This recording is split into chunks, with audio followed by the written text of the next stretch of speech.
Hi hello అందరికీ నమస్తే అండి. అలాగే పులిహోరతో పచ్చళ్ళు ఇష్టపడే వాళ్ళు ఈ పచ్చడిని తయారు చేయండి, చాలా బాగుంటుంది. ఇలా మ్యాంగో తీసుకొని పైన పీలు తొలగించుకొని ఇలా కట్ చేసుకోవాలి. చిన్న చిన్న పీసెస్గా. చూడండి మ్యాంగో, అలాగే పచ్చిమిర్చి, కొత్తిమీర, అలాగే వంకాయ.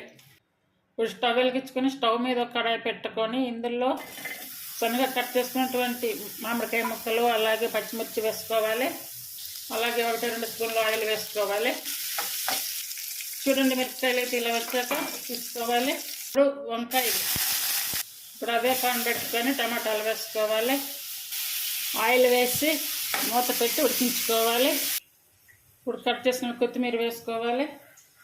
అలాగే జీరా 1 స్పూన్ వరకు వేసుకోవాలి. ఒక 1/2 స్పూన్ వరకు పసుపు.